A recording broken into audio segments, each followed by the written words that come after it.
Hello everyone and welcome back to The Aspect. Episode 6 features 3 members of the Y7, all focused on economic resilience. I talk with Davide Fanciulli, a 2023 Y7 delegate for Italy. He holds a double master's degree from Switzerland and China on the role of public policy and SDG innovation, and he currently works for the SDG lab responsible for meaningful youth engagement and future generations. Sarah Rozon was the head of delegate at the 2023 Y7 Summit. Sarah has a background in engineering and sustainable development, and she currently works for Smart Wires Incorporated, where she partners with a range of stakeholders to accelerate the energy transition. Loshini Subendran is one of the UK youth ambassadors to the Y7. Loshini is a PP Warwick graduate, and she's also been the Member of Youth Parliament in her local area. I hope you enjoy. Hi everyone and welcome back to the Aspect podcast. Today I'm joined by 3 amazing individuals and I'm very, very excited to chat to them. I've got Davide, Loshini and Sarah with me, and they are all members of the Y7. How are you guys doing today? Loshini, how are you doing? You've just finished at Warwick, haven't you? Yeah, literally yesterday. So I'm feeling really good. Also, the weather is great in the UK. Congratulations on finishing. That's a very big moment, and I'm sure you're tired. So thank you for joining us today. Sarah, how are you doing? Yeah, I'm doing great. Thank you. Unfortunately, we do not have the best weather right now. Good in terms of mitigating the wildfires. Good to get some rain, but a little sad for my soul to not see the sun. And Davide, ciao, how are you doing? Ciao a tutti. All good, thank you. Geneva is alive and buzzing. Thank you so much for joining me today. I want our listeners to know a little bit more about what the Y7 is, how they operate, what's going on. So Loshini, could you tell us a little bit about what the Y7 is and also why you got involved? Yeah, for sure. So the Y7 is the youth engagement group of the G7, and the G7 is the kind of international organization of the 7 most developed countries across the world. So that's the UK, the US, France, Germany, Italy, Canada, Japan, and there's also kind of a member seat for the EU as well. In the Y7, essentially what we do is represent the young people of our countries within the G7 on an international forum, and we aim to come up with policy recommendations for the G7, and that comes together in a communique, and then that's then presented to the countries of the G7. One of the reasons why I got involved with this is because I think it's so important we have young people's voices on an international scale. That's something I hadn't had of before. I know we have some youth representation in the UN and COP as well, but really an organisation like the G7 where there's so much power, economic power, political power, it's almost necessary that we put young people's voices within that kind of international stage. Thank you for that. This really just sounds like you guys are the Avengers. Davide, why did you get involved in the Y7? The Y7 is a key platform for young people to get their voice heard and in different stages. The Y7 is really a unique opportunity together with the Y20 to really shape sort of like political agendas and priorities based on what youth really values. So I think that was a great opportunity that I wanted to jump in, and we are here. This is a great example of one of the outcomes of that. Yeah, no, thank you for that. And Sarah, what inspired you to join? Yeah, so I think similar to what my colleagues said, it's that idea of advocating for youth voices, and in the context of Canada, representing so many diverse lived experiences to the extent possible, and advocating for that within this G7 framework was so important. And I think it was also really exciting to be part of the economic resilience track because it's so interdisciplinary as well. So we talked about human rights, sustainability, economic and finance frameworks, entrepreneurship, and it was really interesting to be able to engage on all those different levels from the youth perspective. No, that sounds really wide-ranging as well. And I think despite you guys being in this one track, economic resilience, you still managed to touch upon a lot of different topics, which is super important and really is the foundation for sustainable development, is that interconnectedness. So thank you guys. It's such a cool initiative, and I don't really think enough people know about it as a part of the G7. I think a lot of people, especially in our field, have heard about the G7, less so about the Y7. So thank you guys for joining me. I want to ask you all what sustainability means to each of you. Davide, I'm going to come to you first. What does sustainability mean to you? I would imagine a sustainable future where there's genuine care about the others and about human being. It's sort of like going back to re-humanizing the future in a sense. Care doesn't have to be imposed through policies or recommendations or so on. It's a genuine feeling of human to human kind of relationship. And then the second part of the creation really of like spaces where everybody and future generations especially feel free and able to accomplish whatever they wish. There's this concept of opportunities as well as rehumanization, I feel. I love that, rehumanizing the future. I think that's a really cool way of putting it.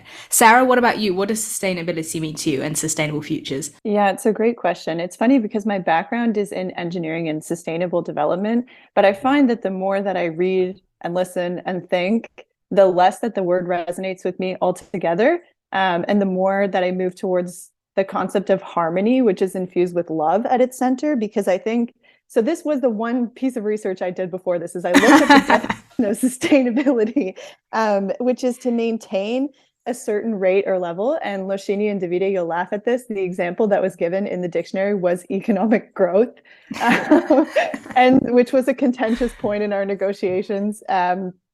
But I think that the idea of maintaining or sustaining something doesn't really encapsulate the fact that the earth in and of itself is this harmonious system that is supremely intelligent. And so for me, it's more of returning to a place where human beings are loving contributors to that system, rather than trying to be this like false position of rulers or exploiters of that system. Thank you for that. No, I've had a couple of people talk about harmony, and it's such an important term that often gets overlooked because it's probably not so politicized as people would want it to be. And to be honest, I'm kind of glad it's not politicized, because then it would just lose all meaning, I feel. And Loshini, what does sustainability and sustainable futures mean to you? This is going to sound a little bit weird. When I think of sustainability, I always have a bit of an existential crisis. Naturally.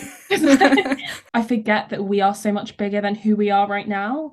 And sustainability, I remember actually during the summit, Davide always mentioned the word foresight and, being able to look forward and look forward in time. And I think that's so important. And as a kind of PPE student, I'll always relate back to economics and politics. So in my head, it relates back to these ideas of circularity and a circular economy. Everything we have around us is circular, and we're part of this big globe, this circular globe. I think, it's almost like pulling ourselves out of what's happening now and thinking about what the future will look like. And that consideration, which I guess relates to Davide's point on cares, it's considering what might happen in the future and what we have to do right now to have that kind of consideration for the future. That's my existential crisis. Look, if there's ever a space for existential crises to be explained, it's on this podcast. So know that it's okay. But Loshini, off the back of that, so how powerful do you think youth engagement can be when we're looking at all of this circularity? I think it's so necessary. It's a cog of society. We are a part of society, and without including young people in these conversations, whether that's just like discourse or even in policy making, in the process and the outcome of these things, we aren't being sustainable, and we're not even considering who will be the makeup of society in the future. I think youth engagement is so integral for coming up with diverse and efficient policies, and efficient in the sense that we're catering for the people that, policymakers make policy for. Where I always connected with youth engagement is the empowerment it gives people. A lot of young people can't vote. We can't make decisions. We're not taken seriously. Policy doesn't cater for us. Public space doesn't cater for us. So I think at its core for me, it was about giving us a sense of like regaining a voice and feeling empowered by the fact that, we can engage with politics, economics, these big like things. Scary subjects. Been dominated by old men for a long time. So it's nice to regain that back. Davide, what about you? How important do you think youth engagement can be for sustainable futures? What I would add on that, and what I really see as key power of youth in that sense, is relates to creativity and the power of imagining. It's really missing. The more I grow up, it's sort of like Peter Pan kind of. It's like the more I grow up, the more I see standardized ways of living and certain types of behaviors and structures and so on. Whereas like I think one of the strongest power of youth and younger generations is really this courage and this natural tendency of thinking things outside the status quo, creating, imagining something different from what it is right now. If youth engagement is more mainstream in a way and given more relevance, then it will pass on values like creativity, imagination, storytelling, because we are animals that create stories, right? I love that, and it links exactly to my thesis, so thank you. Disclaimer for the audience, I didn't read the thesis. Thank God, because I'm glad it matches. And Sarah, what does youth engagement mean to you in the context of sustainable futures? How powerful do you think it can be? Yeah, so I think it's really critical. And I actually just reflected on this because we had to write a report, the Canadian delegation for the Y7, and I was talking about how youth, at least in a Canadian engagement context, are sometimes described as naive, and that's used in a derogatory sense. But I actually think it's incredibly powerful because the youth concept, it's not mired in decades of being engaged or kind of flooded within a certain system. And so there's kind of a clear-sightedness and a hopefulness to that view. There's a quote that I thought about a lot that said, scratch the surface of any cynic and you find a disappointed idealist. And I think about that a lot because I do think that young people do have that kind of clear-sighted view to bring to things. And being engaged in the Y7, I did experience firsthand how powerful that was to be in a room with other people who are thinking about the needs and priorities of young people based on their lived experiences. The question I have, or the kind of place where I'm still foggy, because I want to also highlight the areas where I'm not so sure, is how that relates to these bigger systems, because a lot of the recommendations that we put in the Y7 communique were not reflected in the G7 communique. And so while I think it's powerful in and of itself, I don't know how the best way for that to get integrated into these bigger systems. And I'm sure there are people much smarter than me who do know. Why do you think certain ideas were not then included and reflected in G7 work? Do you guys have any theories yourselves? Anyone listening, whether they know about the Y7 or not, they might not know that the stuff you guys come up with in the room, which I'm sure is amazingly creative and reflective of all of your collaborative strengths, not all of that then gets transferred into G7 work. Why do you think that's the case? I feel like this is going to turn to like a conspiracy theory podcast. I mean, we can take a moment for it. That's okay. We've got time. This question reminds me of, I don't know if you guys have Model United Nations or like whatever part of it. But I remember when I did a conference, and I think in those situations, you kind of remember that the US has a huge military base. So, you know, if you don't put this through, I can nuke you. Like it was that kind of vibe that we got. And so for us, I think we kind of removed all those kinds of power dynamics that we usually associate with certain governments. And we were able to think really clearly about delivering for the young people of our countries, as opposed to we're a country with XYZ resources, and that means we have this much leverage over you. And ticking boxes. Yeah. And I think when it comes to the G7, there's a lot more of these big political dynamics that are involved. And there's a lot of history with these governments and their relations and things like that. And I don't know, for me, I think this touches on when we were actually in Japan. I feel like I learned a lot about the perspective from the other side. You know, we all live in Western countries. I think my eyes were really open to the kind of Japanese experience of their security threat. You know, whilst Russia-Ukraine is a huge issue at the moment, they've got China on their doorstep. And there are young Japanese people who feel that threat every single day from China, North Korea. And I was really shocked to think that there's a G7 country right now where young people feel that threat, like in this current moment. Davide, Sarah, what about you guys? Sarah, please. There's obviously other dynamics at play, and I think it's important to see those. I think coming from an engineering background, but being someone who's very spiritual and loves poetry and literature and all these things, I'm constantly stuck between this place of like, quote, realism, of acknowledging what's currently happening in our world. But then I think there's also immense power in idealism, and balancing those two polarities I find really hard. So I understand, given the current energy crisis and conflict and the socioeconomic knock-on effects of that, why the G7 prioritize certain things. But I also think that the things that we proposed, which might be seen in the eyes of traditional policymakers as more idealistic, have immense value. And you are starting to see that those things that were once idealistic are now having a very real effect on the practical things. It's probably a matter of a constant focus on what is currently happening. Rather than long-termism. Yeah. Thank you, though. That's a really great insight into it. And your point on idealism versus realism, I have a similar issue. I've just settled on it. I'm like, I'm a positive realist. Like, that's what I call myself. Yeah. Because I'm like, I'm aware of the issues that we're currently facing. It's not that there's an ignorance or naivety to it, but I refuse to take anything but a solutions-based perspective on those issues. No, I mean, I agree. This is a $1 million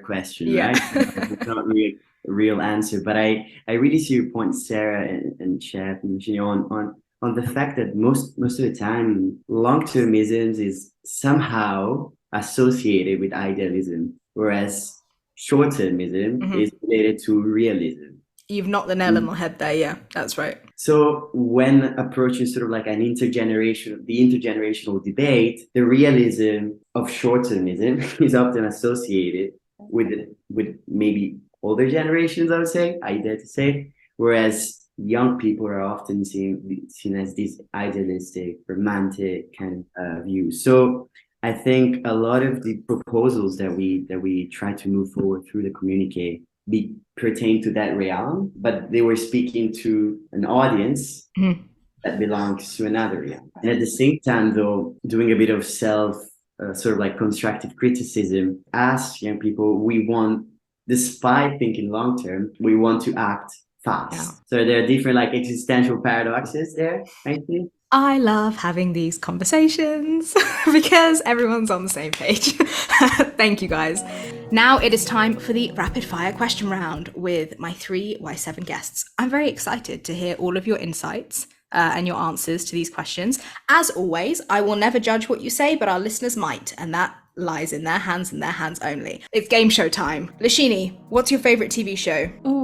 The Office. Davide, what's your favorite type of food? Pasta. Sarah, what's your favorite type of weather? Sunny and hot. Davide, what was your first job? I was assisting in birthdays for kindergarten kids. I'm so glad I asked you that.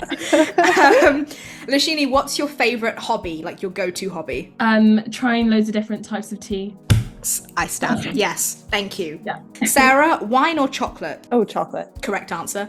Davide, work or play? Play. Says the 3 people that I have on here who are talking about their work, but that's fine. Loshini, do you prefer driving or flying? Oh, driving, because I'm a really bad driver and I always have to prove that I'm a good driver. So Also, for the sake of sustainability, it's not as bad as flying, so correct answer. Sarah, what is your favorite colour? Yellow. Davide, what's your favorite colour? Red. Loshini? Mine was yellow as well. So. Why does no one ever say green? Every single episode I ask if anyone's favourite colour is green, and it never is. Guys, you got to get with the programme. It's green, okay? Davide, would you rather have more time or more money? More time. Okay. Sarah, would you prefer to go to a movie or go to a play? Play. Davide, would you rather be a famous singer or actor, and why? Wow. Do you have the lungs? 1 second. I'd rather be a famous actor than be 100 different people at the same time and try different roles, and it's like a sliding door. So you don't want to sing anything for us today?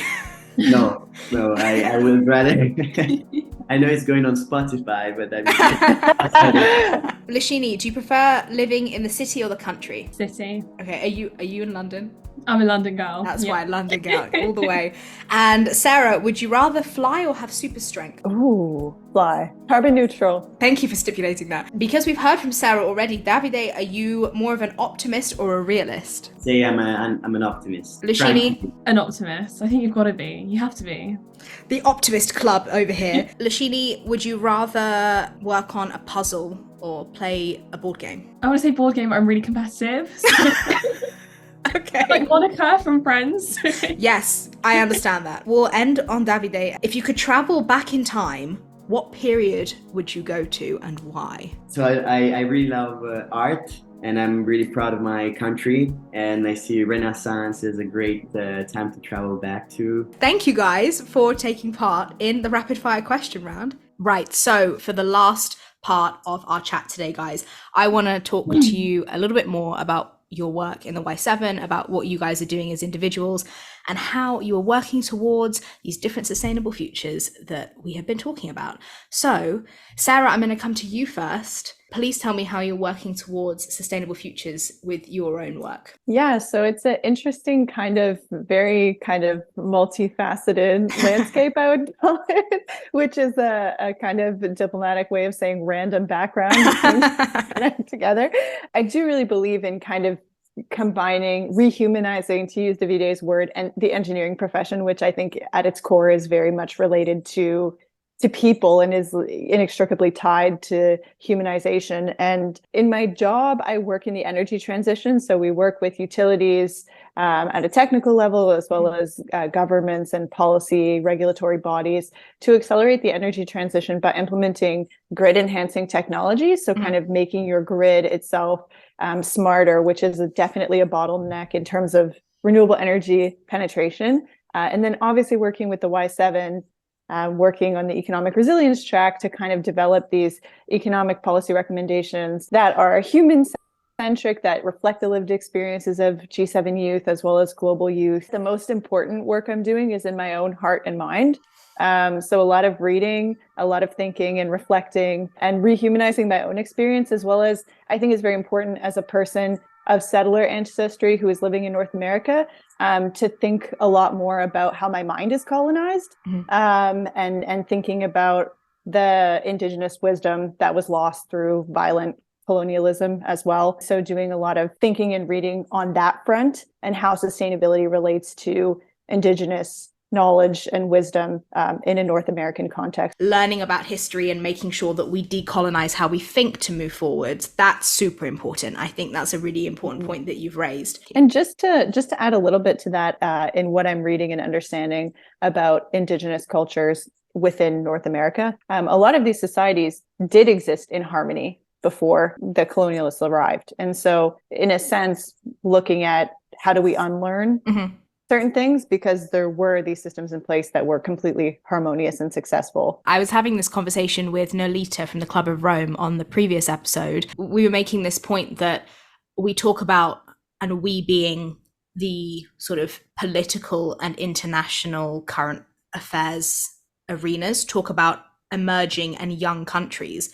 And similarly with these populations, but at the end of the day, they're not new. They've been there longer than us in most instances. So it's important to remember that and deconstruct those narratives before moving forward. So yeah. And Davide, what about you? How are you working towards sustainable futures? I'm concentrating a lot of my work on meaningful youth engagement within the UN system. I have a very young team that is really passionate about youth and future generations. So I'm very lucky to be within this environment. Our aim is both on accelerating the sustainable development goals, but also try to think in terms of long-term sustainability. So what's coming after, how can youth be at the center of this rethinking economic, social models and so on.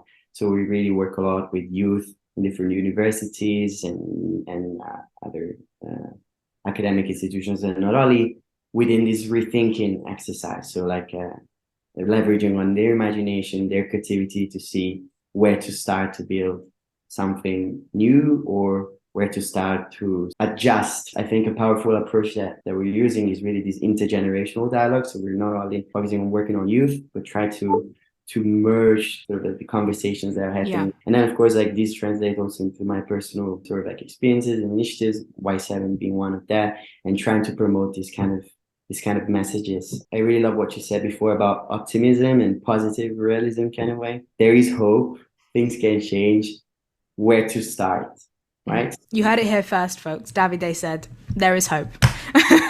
And Loshini, how about you? How are you working towards sustainable futures? Coming back from the Y7, I think our biggest aim was to translate those aims and those policy recommendations within our own countries. And I was thankful enough to have gone to the Cabinet Office and met with the UK Sherpa to the G7, and also the representatives of the C7, which is the civil engagement group, and also U7, which is quite new. It's the University 7. And it was a really good conversation to bring up our concerns over why climate was kind of a bit backtracked on in the final G7 communique, and there was some language that is in the reverse of what we're hoping for. I think even starting those conversations is really important, and we make sure that these policymakers and the negotiators and those almost at the top are understanding what the priorities are, and the priority is to ensure that we have a sustainable future. I think another kind of aspect of some of the things I've done is I did an internship last year in finance, but focused primarily on ESG. I know ESG is a bit of a hotly debated term, and I know that it sounds like it might not necessarily be doing enough work, but I think it's a great starting place. Finance is one of the biggest tools we have right now. It makes the world go round. Like when we say money makes the world go round, it makes the world go round. And so if we can attack these big institutions like politics, finance, where, and I want to be realistic here for the first time, but realistic in the sense that they are some of the places where the real power lies, ensuring that our principles of equity and sustainability make their way there, for me, is really important. And then on a more personal level, I'm cutting down my shower times. Sorry, I didn't mean to laugh. I didn't expect it to segue. I just I'm trying to be more sustainable. I think as young people that there is this dichotomy between things like consumerism and entrepreneurship and sustainability and equity. We have this really good drive inside of us, but it's also recognizing that when you are making more money, you've got to make sure that you're thinking about the kind of implications of that on an ethical level. I know that big tech has always been it's really appealing to youth, but we have to think about those the global south and their role in areas like that. There's always this kind of dichotomy of different ideas inside our heads. I always feel like I'm having an internal battle to figure out what to do. But the fact that we have those is great. I think conversations like these, so thank you for having this podcast. Conversations like these My pleasure. Is where it happens. That's super important. And yes, listeners, cut down your shower time, because I'm sure that you're standing in there for too long. So I definitely am. There's a little note to everyone. No, that is a very good point, though. I just didn't expect it. You were so serious, and it was on a point, and then I was just like, oh, showers, yeah, okay, perfect. I don't know if you guys heard of the everything shower. It's like no. What is that? Maybe it's a Gen Z TikTok thing, but there's this idea of an everything shower that I don't know, you do everything, like wash your hair, skincare, but it takes 2 hours to do. So it's called it everything shower. But environmentally not so good. So I'm going to cut down on the everything showers. Oh, okay, I see. So it's so it is the case of actually splitting it up and not doing everything in one go. Because I was listening to it, I thought, oh, is this a solution? But this doesn't sound good. Me too. Okay, no, don't have an everything shower, listeners.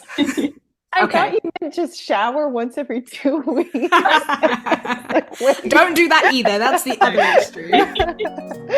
Davide, I want to come to you for our last question. How do you or your organization harness the power of the youth? I mean, obviously you're part of the Y7. It's going to be very obvious, but give us a little bit more detail. First of all, again, it might seem like we're trying to boil the ocean, and most of the time it's really, there's this sense of anxiety within youth, where to start, how can we solve so many different issues. We're part of a bigger system that is regenerative, there's circular, that functioned pretty well before we stepped foot in this planet. Let's be mindful of these structures that are already there. Let's try to step away from this being the only agent of movement. Recognizing this part, I think it's a crucial point that we're trying to promote, and I would love to promote personally. But as well as this, again, I want to stress, maybe I'm a bit redundant on this creativity and imagination. These are kind of the flames that can create these fires. Huh? So it's sort of this courage for creativity and this sort of release from anxiety, knowing that we are part of something bigger. Yeah. Obviously, we know there's a lot of climate anxiety and climate grief, but for our listeners, can you reassure them that even though there's a lot of this anxiety, do you still feel that you can exercise creativity and imagination for futures? Do you think it's still possible? Absolutely. I don't think it's possible. I think it's the only way we have to move forward, right? We human beings are flawed.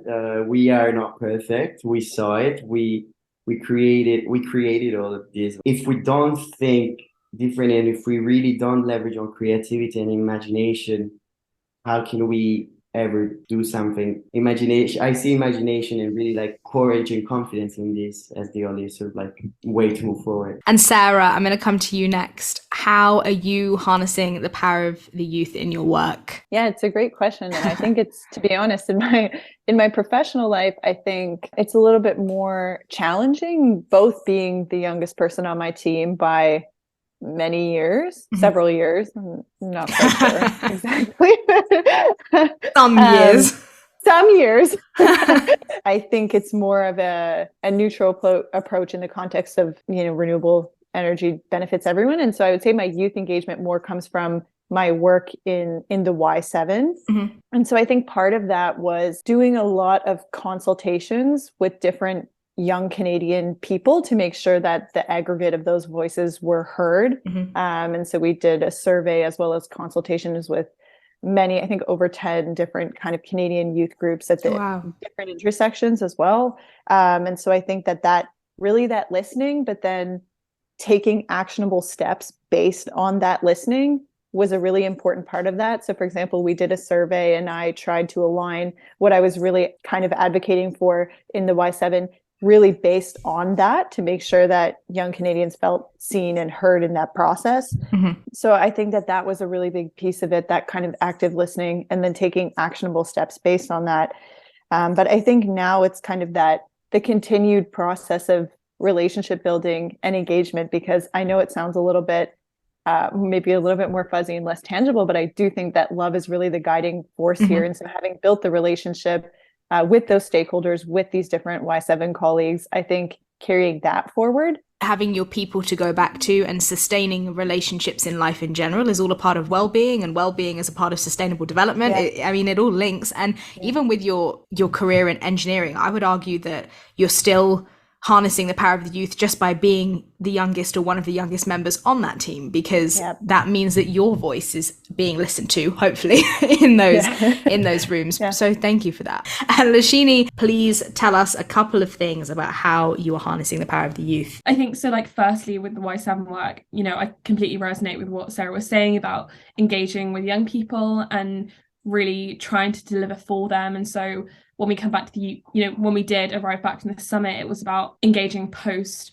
the summit with young people, but also with our other stakeholders to ensure that what we set out to do, we can do, and at least aim to deliver in some way on those promises. But the second thing to say, I think, is harnessing the power of the youth for me also relates to the digital. We're in the age of social media, we're in the age of change. Like, I think this is the time now more than ever where we have the opportunities and the resources to do the change that we want to see and to make that kind of change. And I completely understand that, it's not accessible to everyone. And so I'm not trying to cut out a group of people who don't have access to the digital, but social media really is our biggest tool. It's the reason I know why we're here today.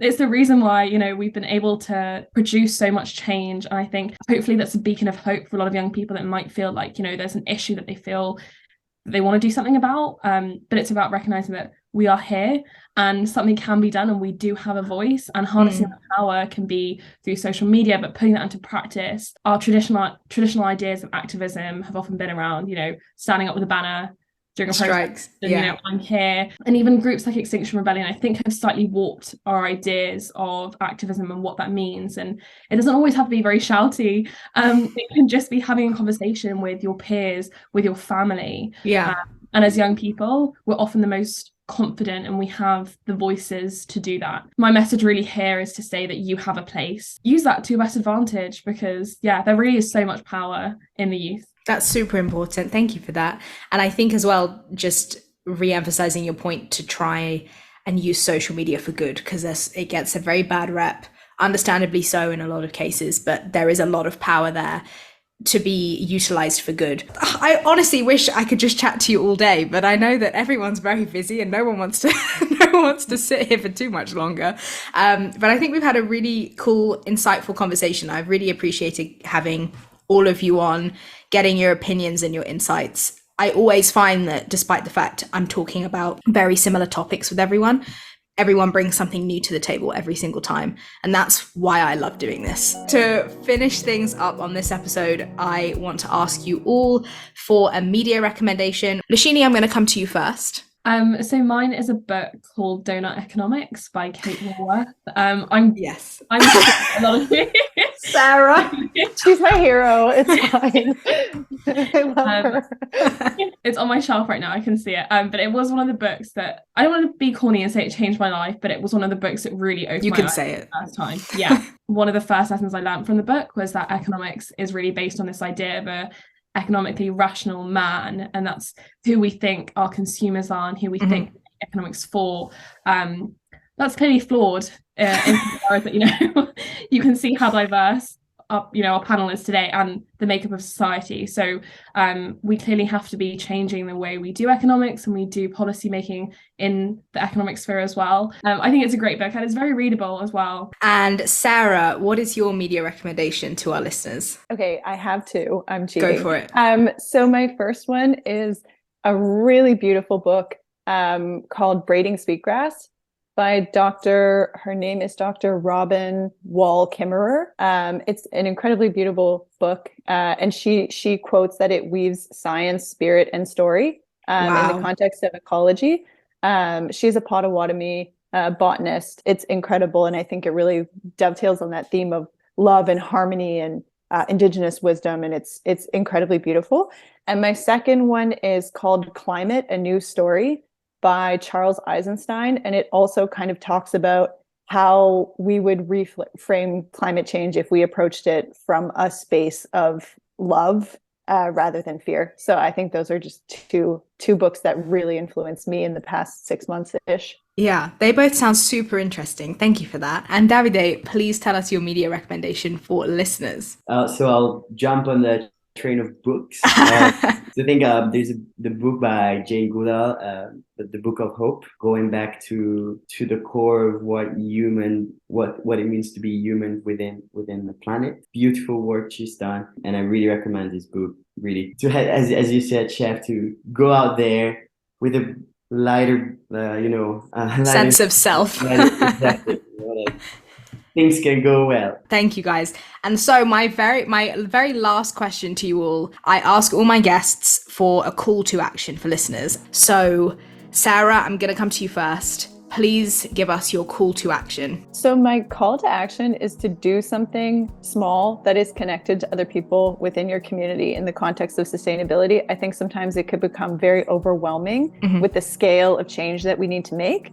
And I think this not only works from the perspective of that the ocean is made of many drops. I think that's true, but I think it's also more than the sum of its parts, in that if we think that we're all connected to each other, which I do, and if we think that, again, coming back to that idea of love and harmony, I think that it can have a synergistic effect, and kind of seeing that small change in progress, though it might feel antithetical to making bigger change, I think it's the only real way to accomplish it. I love that.